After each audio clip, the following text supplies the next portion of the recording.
మొన్న కఠోర క్షుద్ర పూజలు చేస్తూ కనిపించిన ఆ కోరి ఇవాళ సోమనాథ్ లో ప్రత్యక్షమైంది.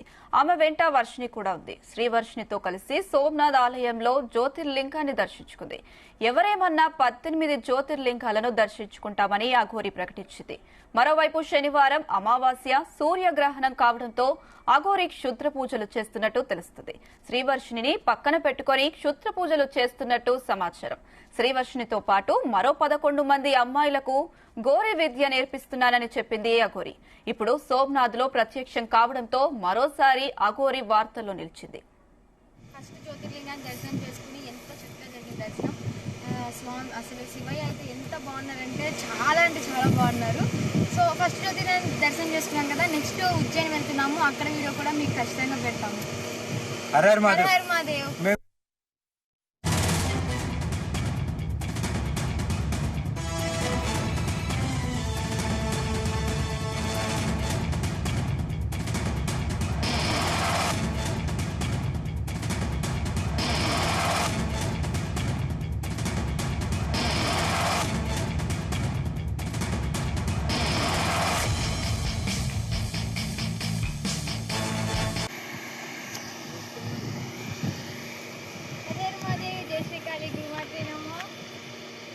హర హర మహాదేవ్. ఓం నమ శివ. అఘోరికాళీ నమ. గురుదత్తే నమ.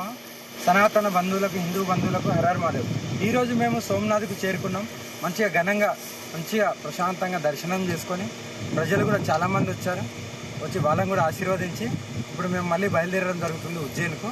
ఉజ్జయిన్ వెళ్ళిన తర్వాత అక్కడ కూడా మీకు చెప్తాను, శ్మశానం నుండి చూపిస్తాను. ఇది మొదటి జ్యోతిర్లింగం. సో ఈ ఫస్ట్ జ్యోతిర్లింగాన్ని దర్శనం చేసుకుని ఎంత చక్కగా జరిగింది దర్శనం. స్వామి అసలు శివయ్య అయితే ఎంత బాగున్నారంటే చాలా బాగున్నారు. సో ఫస్ట్ జ్యోతిర్లింగాన్ని దర్శనం చేసుకున్నాం కదా, నెక్స్ట్ ఉజ్జయిని వెళ్తున్నాము. అక్కడ వీడియో కూడా మీకు ఖచ్చితంగా పెడతాము. హర హర మహాదేవ్. మేము ఇదే చెప్పగలుగుతున్నాం. ఎవరు ఎంతమంది ఎలా అనుకున్నా సరే మమ్మల్ని మేమేంటో మాకు తెలుసు, భగవంతునికి తెలుసు. మీరు ఏమనుకున్నా సరే మాకంత ఫరకేం పడదు. మీరు ఇంకా అనుకోండి, కానీ నన్ను నమ్మద్దు, నా దగ్గరికి రావద్దు. నా పోరాటం, నా ధర్మం గురించి, నా సాధన నన్ను చేసుకోనివ్వండి. మీరు ఆనందంగా ఉండండి, నన్ను ఆనందంగా ఉండేలాగా చూడండి. హర హర మహాదేవ్. ఇది సోమనాథ్ టెంపుల్. ఇక్కడ సోమనాథ్, ఇది మెయిన్ సోమనాథ్ టెంపుల్.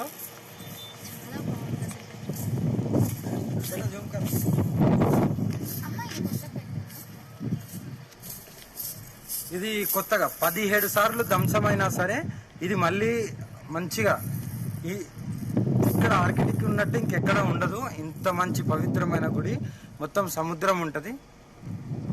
సముద్రం నుండి ఇక్కడ తీసుకొని వచ్చి ఇలా కట్టారన్నట్టు.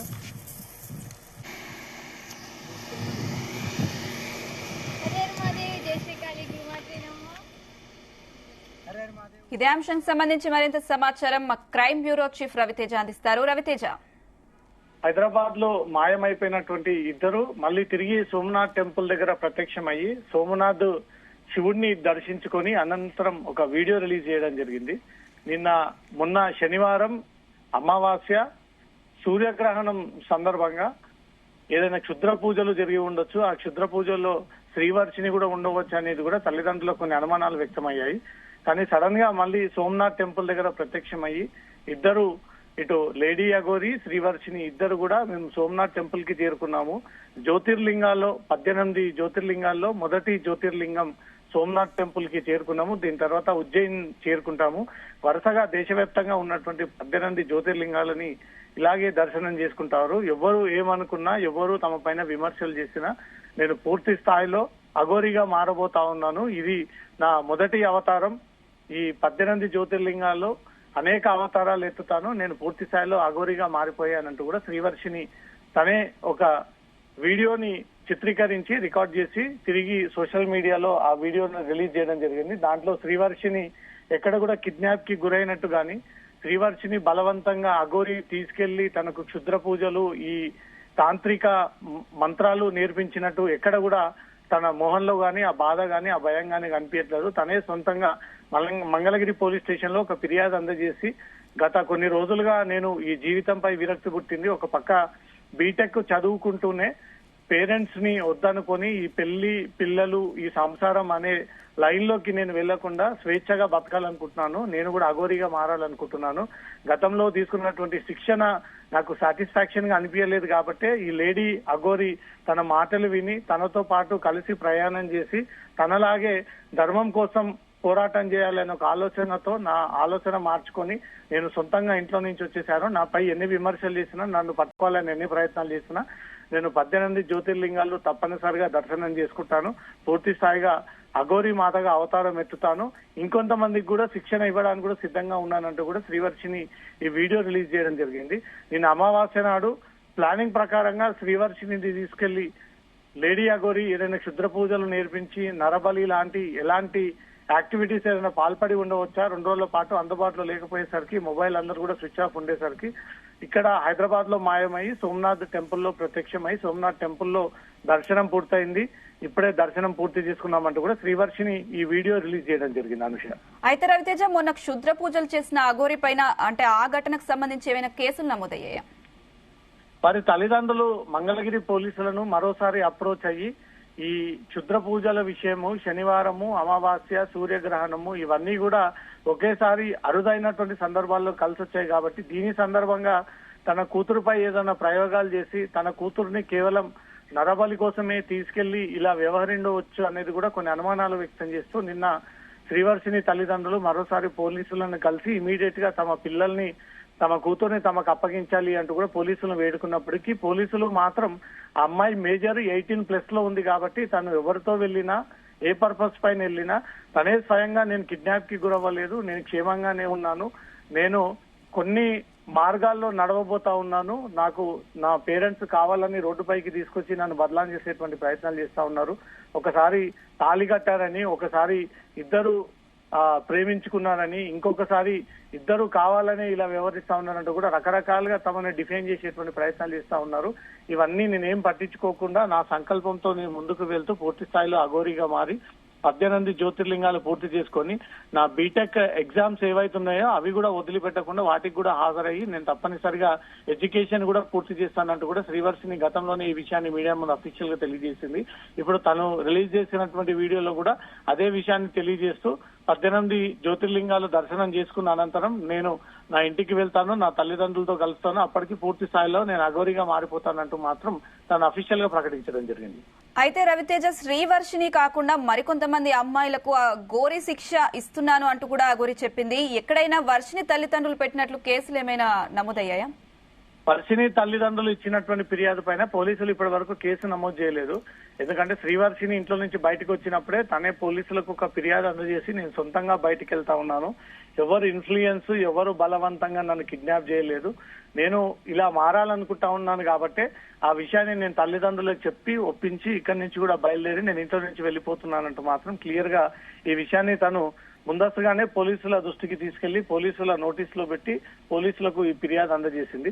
ఇప్పుడు తను వెళ్లిపోయిన తర్వాత తల్లిదండ్రులు ఒక ఫిర్యాదు అందజేసి తమ కూతుర్ని బలవంతంగా తీసుకెళ్లింది, ఇలాంటి మాయమాటలు చెప్తే తమ ఇంట్లోకి చొరబడింది, ఇంట్లో అఘోరి చాలా రోజులు ఉండి కలిసిందినట్టు ఉండి నా కూతురుని ఇంట్లో నుంచి తీసుకెళ్లిన అఘోరి పైన చర్యలు తీసుకోవాలంటూ మాత్రం పోలీసులకు ఫిర్యాదు చేయడంతో పోలీసులు అయితే కిడ్నాప్ కేసు కింద మాత్రం ఎక్కడా కేసు అయితే నమోదు చేయలేదు. ఒకవేళ నమోదు చేసిన శ్రీవర్షిని పోలీసులు ఏదైనా కాంటాక్ట్ అయినా శ్రీవర్షిని నేనే పోలీసుల దగ్గరకు వచ్చి పోలీసులకు ఈ విషయం చెప్పి నేను ఇంట్లో ఉండదలుచుకోలేను, నేను అఘోరిగా మారదలుచుకున్నాను, అందుకే లేడీ అఘోరితో పాటు ప్రయాణం చేస్తా ఉన్నానంటూ కూడా తనే స్వయంగా పోలీసుల ముందుకు వచ్చి ఈ విషయాన్ని చెప్పడానికి కూడా నేను సిద్ధంగా ఉన్నా అని చెప్తా ఉన్నారు. అయితే రవితేజ ఈ వర్షినికి సంబంధించిన కేసు ఏదైతే ఉందో అది క్లోజ్ అయిపోయిందని అనుకోవచ్చా? వర్షినితో పాటు ఇంకో 11 మంది ఎక్కడున్నారు, ఎవరు వాళ్ళు కూడా నిజంగానే ఇల్లు వదులుకొని అఘోరితో పాటు కలిసి ప్రయాణం చేయాలనుకుంటున్నారా, వారి తల్లిదండ్రులకు ఏం చెప్తా ఉన్నారు, అఘోరి ఏదైనా ట్రాప్ చేసి వీళ్ళందరినీ తీసుకెళ్లి శిక్షణ పేరుతో ఇంకేదైనా యాక్టివిటీస్ కి పాల్పడిస్తా ఉన్నారా, లేదా నిజంగానే అఘోరి విద్య నేర్పిస్తా ఉందా లేదా అంటే మాత్రం కొన్ని అనుమానాలు వ్యక్తం అవుతా ఉన్నాయి. శ్రీవర్షిని విషయంలో అఘోరిపై ఇచ్చినటువంటి ఫిర్యాదులు ఎక్కడ కూడా పోలీసులు వాటి పరిగణలోకి తీసుకుని కేసు నమోదు చేసినటువంటి సందర్భాలు లేవు. అఘోరి పైన అనేక పోలీస్ స్టేషన్ లో వివిధ వ్యక్తులు పోలీసులు కేసు నమోదు చేశారు, దాడి చేశారని, న్యూసెన్స్ చేశారని, పోలీసుల విధులకు ఆటంకం కలిగించారని, సెల్ఫ్ సూసైడ్ అటెంప్ట్ కి పాల్పడితే రెచ్చగొట్టేటువంటి వ్యాఖ్యలు చేస్తా ఉన్నారంటూ కూడా రకరకాలుగా ఈ కేసులు నమోదైనాయి తప్ప కానీ శ్రీవర్షిణిని ఉద్దేశించి ఇచ్చినటువంటి ఫిర్యాదు పైన మాత్రం అఘోరిపై ఎక్కడ కూడా కేసు నమోదు అవ్వలేదు అన్నట్టుగా మాత్రం పోలీసులు చెప్తా ఉన్నారు. అయితే రవితేజ కొన్ని రోజుల క్రితం వేములవాడ వెళ్తూ హల్చల్ చేసిన అఘోరి ఆ తర్వాత కనిపించకుండా పోయింది, ఇప్పుడు మళ్ళీ ప్రత్యక్షమైంది. నెక్స్ట్ అఘోరి ఏం చేయబోతుంది? వేములవాడ టెంపుల్ ని ఆనుకొని ఉన్నటువంటి ఒక మతానికి చెందినటువంటి ప్రార్థన మందిరం అక్కడి నుంచి తొలగించాలి. అక్కడ ఎలా ఏర్పాటు చేస్తారు? హిందూ సాంప్రదాయ పద్ధతిలో ఒక మతానికి సంబంధించినటువంటి ఆలయం ఉన్నప్పుడు ఆ పక్కనే ఇంకో మతానికి చెందినటువంటి ఆలయం ఉండకూడదు. దాన్ని అక్కడి నుంచి కూడా తప్పనిసరిగా తొలగించాలి.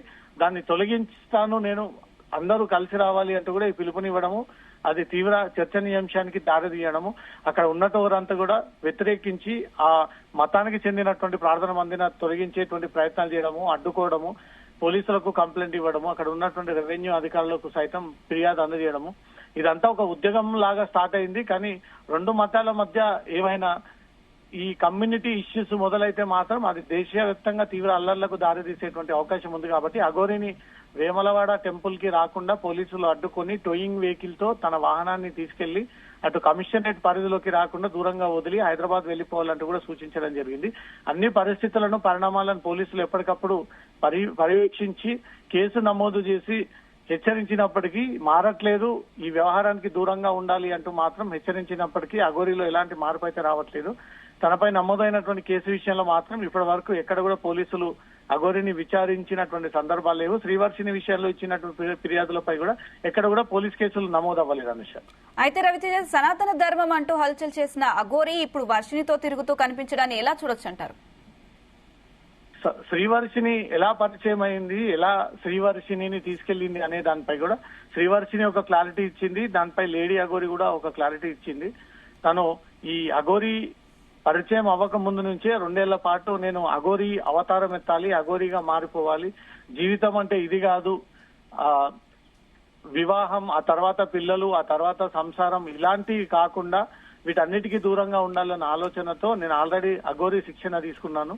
మళ్ళీ సోషల్ మీడియాలో ఈ యూట్యూబ్ ద్వారా ఈ అఘోరి మాటలు విని ఇలాంటి వ్యక్తుల దగ్గరే నేను ఈ అఘోరి శిక్షణ పొందితే పూర్తి స్థాయిలో అఘోరిగా మారిపోతాను అంటూ తను సొంతంగా ఈ నిర్ణయాన్ని తీసుకొని నేనే సొంతంగా ఇంట్లో నుంచి వెళ్లిపోయినా తప్ప నాపై ఎలాంటి ఇన్ఫ్లుయెన్స్ యూజ్ చేసి నన్ను బలవంతం చేసి కిడ్నాప్ చేసినటువంటి సందర్భాలు లేవు.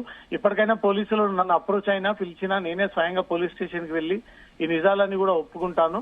దీంతో పాటు మిగతా వాళ్ళు ఎవరైతే ఈ మా అడుగుజాడల్లో నడవాలనుకొని ఇష్టంగా ఉన్నారో వాళ్ళందరికీ కూడా శిక్షణ ఇవ్వడానికి కూడా సిద్ధంగా ఉన్నాను. ఇదంతా కూడా ధర్మ రక్షణ కోసం, దేశం కోసం, ఇదంతా ఆలయాలు కాపాడడం కోసం, అమ్మాయిల రక్షణ కోసం ఇలాంటి చర్యల్లో మనం పాల్గొనాలి, ముందుండాలి, ఇలా మారాలి అంటూ మాత్రం శ్రీవర్షిని ఒక మెసేజ్ ఇవ్వడం జరిగింది. దీన్ని ప్రజలు తీవ్రంగా వ్యతిరేకిస్తున్నప్పటికీ శ్రీవర్షిని అదేది పట్టించుకోకుండా తన ప్రయాణంలో భాగంగా లేడీ అఘోరితో కలిసి ఈ ప్రయాణం కొనసాగిస్తా ఉన్నాను సార్.